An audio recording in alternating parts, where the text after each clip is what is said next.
Imagine that a friend called you up and invited you to a new burger restaurant.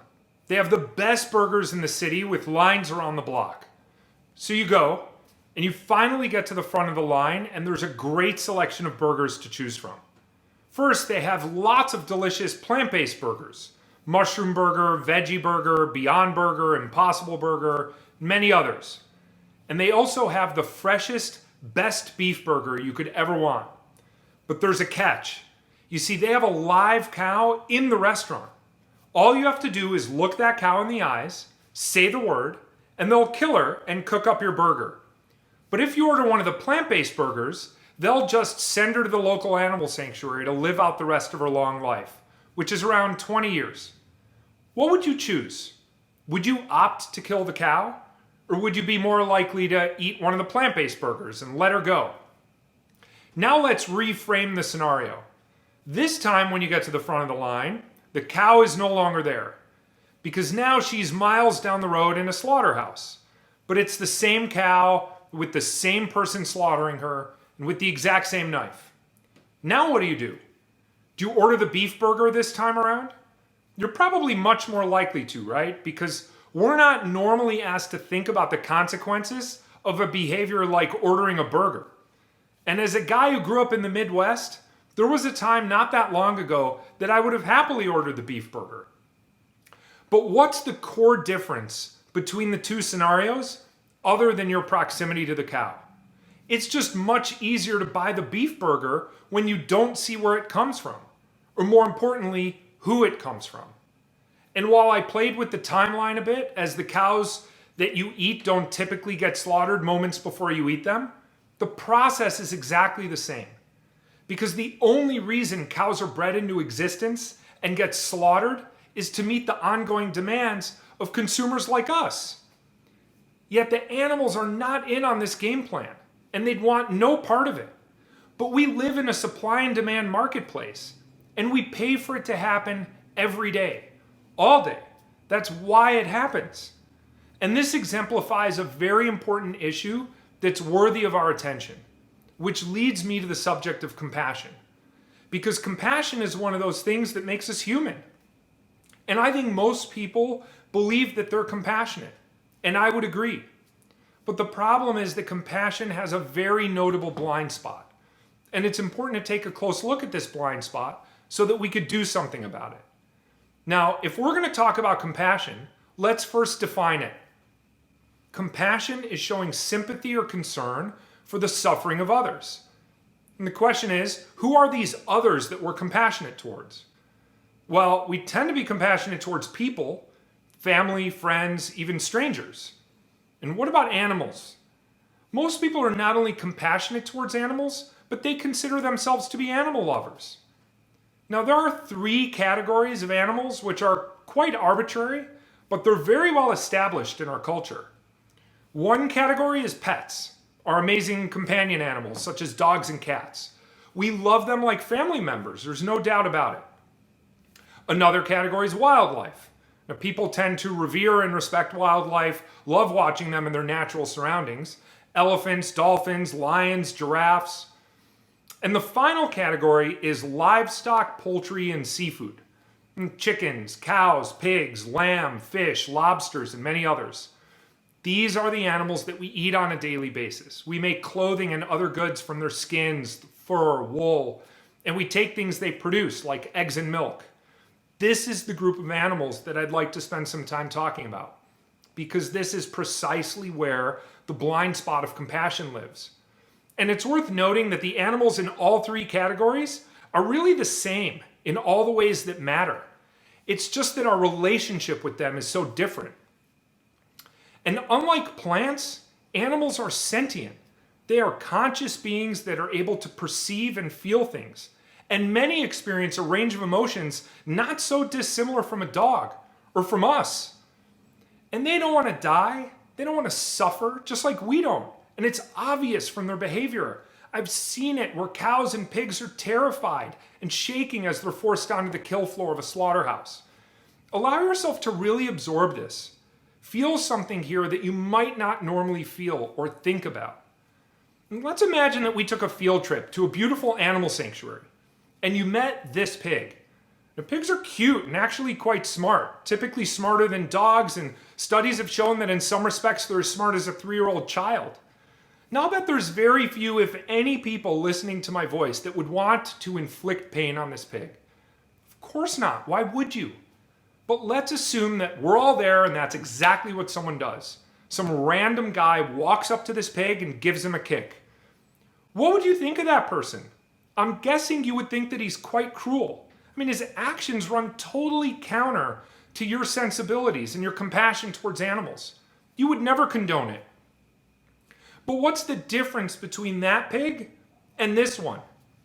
Well, one of them gets ongoing love and attention, while the other is nothing more than a faceless unit of production in a factory farm. But as living beings, they're exactly the same, with the same feelings and the same desire to live a good, pain-free life. They just had very different strokes of luck.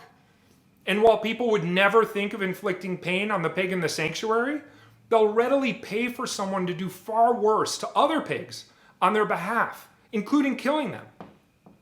Now, you may be thinking those two situations are vastly different. In one case, someone's hurting an animal totally unnecessarily, and in the other case, it's necessary because we're killing them for food. But the idea that it's necessary to kill animals because we need to eat them to survive or to be healthy, that runs counter to the best available evidence. There's significant research and medical studies that illustrate the wide-ranging benefits of a whole food plant-based diet, one without any animal products. The Academy of Nutrition and Dietetics is the world's largest organization of food and nutrition professionals, and they stated that vegan diets are healthful and appropriate for all stages of life, including pregnancy, lactation, infancy, childhood, all the way to older adulthood, and even for athletes. And the British Dietetic Association confirms the same thing. In fact, a plant-based diet has been scientifically shown to not only be healthier for you, but it could even prevent, treat, or reverse many of our worst diseases and leading causes of death, including certain types of cancer, type 2 diabetes, and heart disease, which are often exacerbated by eating animal products. So in light of all this, I'd like to pose a question to you. As I already pointed out, we know that animals don't want to die. And we also know that we do not need to eat animals to be healthy or to thrive. So the question is, how do we justify killing an animal that doesn't want to die if we don't have to? I mean, there's little doubt that at certain points in history, we needed to eat animals to survive. But that's certainly not true now. We don't need to do this anymore. But it's so culturally normal that most people don't think about it. And when they do, they find ways to justify it. I mean, I certainly did for most of my life, so I know what you might be thinking, because there are certain common arguments that often come to mind.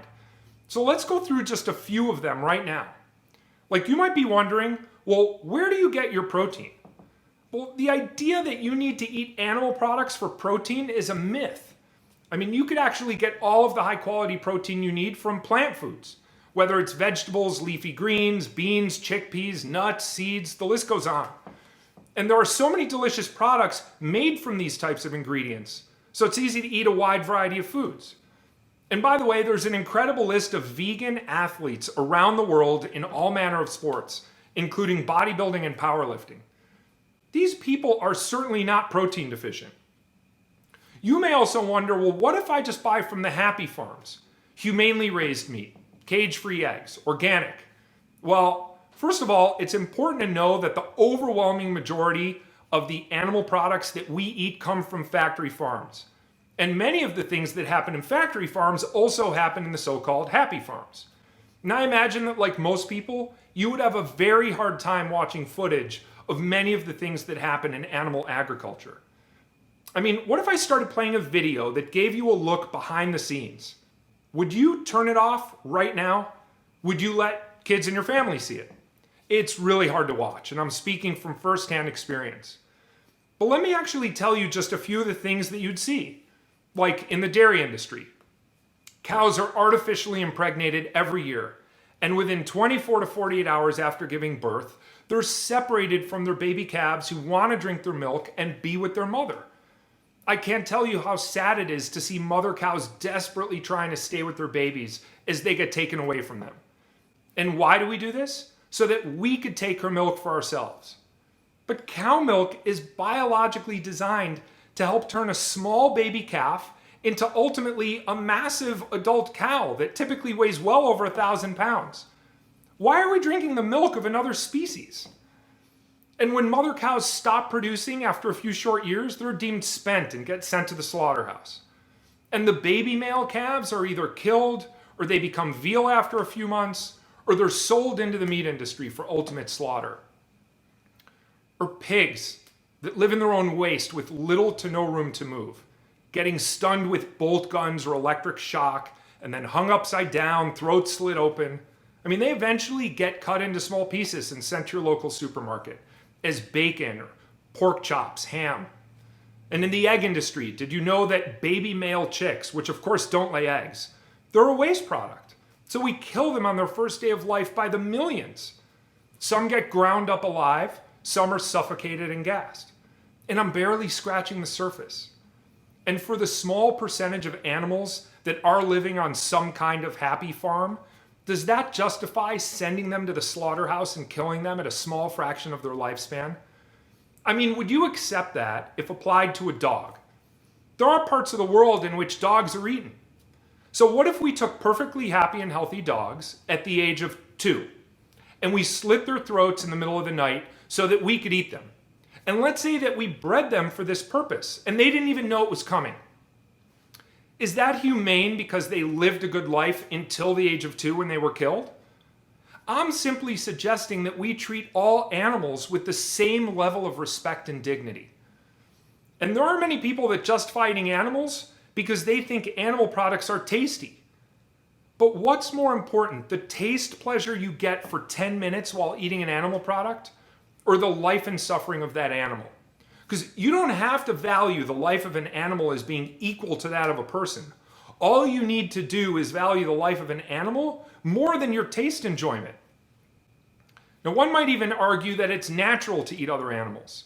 It's what happens all the time, right? I mean, the lion eats the gazelle, the hyena eats the antelope, the big fish eats the little fish, and people just happen to be at the top of the food chain. So we're not doing anything other than what animals are already doing in nature. This seems reasonable on its face, but let's take a closer look. I mean, when lions kill their prey, do you think they had a choice? Could they have opted for something else? A carrot, perhaps? No. I mean, lions are obligate carnivores. They kill because they have to survive. But do you have a choice? Of course you do. And we don't live like lions or other animals, so why would we isolate a single behavior of an animal as justification for something we do? Lions, for example, often kill each other and sometimes kill baby cubs. Does that mean that we can justify killing other people, including children, because that's what lions do? I mean, we know the difference between right and wrong behaviors. And don't we have an ethical responsibility to make good decisions when the lives of other conscious, emotional beings are at stake? And you may even be thinking that it's more expensive to eat plant-based products or live on a plant-based diet. And sure, some foods are pricey, but that could be true whether an item is vegan or not. And many plant-based staples such as beans, lentils, rice, potatoes, fruits, vegetables, and others can be quite inexpensive. There are actually several books that illustrate how you could be vegan on a very small budget, even just a few dollars a day. So you don't have to spend more money to live a plant-based lifestyle. You might even be wondering, what difference can one person make?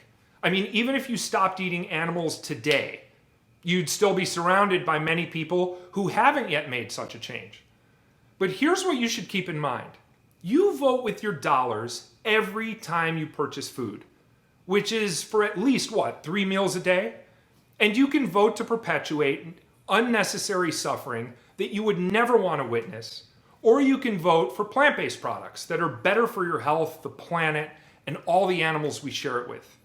And your choices make a massive difference. When I was growing up, there were 4 types of milk in the supermarket: skim, 2%, whole, and chocolate. And they all originated with a cow. But today there are so many plant-based alternatives. Milks made from oats, peas, almonds, soy, coconut, and more. I mean, why? Because again, we live in a supply and demand marketplace, and companies will produce the products that people demand. So it matters what you buy. Even as an individual, it changes the marketplace and it makes a big difference. And by the way, if you're concerned about the environment, which all of us should be, then you should know that animal agriculture and its many ripple effects are a leading cause of greenhouse gases, deforestation, ocean dead zones, species extinction, land use, water pollution, and habitat destruction.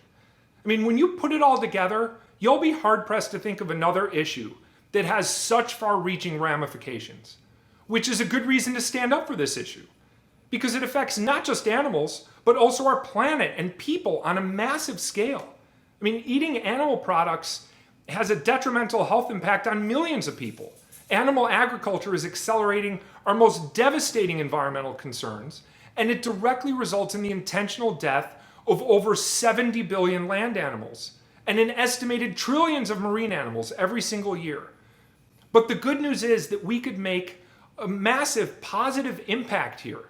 We can all do something about this. Many other issues are outside of our day-to-day control and sphere of influence, but this is not one of them.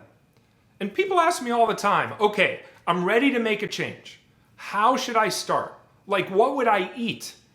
And while I think it's best to eat as many whole plant foods as possible, I have one tip that makes it very easy to get started. Simply continue eating the foods that you already love. Just buy the plant-based versions of those exact same foods. It could be the milk in your coffee, yogurt for breakfast, a burger for lunch, or the butter you put on your bread. These days, there's a delicious plant-based version of all your favorite foods. All you have to do is give them a try. In the end, animals play an important role in having a healthy ecosystem, and we want them to flourish. Let's just stop exploiting them and breeding them this way and causing so much suffering. Animals are on this planet with us, not for us. But we're influenced by the culture we live in to not think about things that we would otherwise care about and that are in alignment with our own morals and our love for animals. The animals cannot speak up for themselves, so they need us to speak up for them and to take actions on their behalf. So now, for you, the blind spot of compassion is gone. And the question is, what are you going to do about it? Thank you for listening.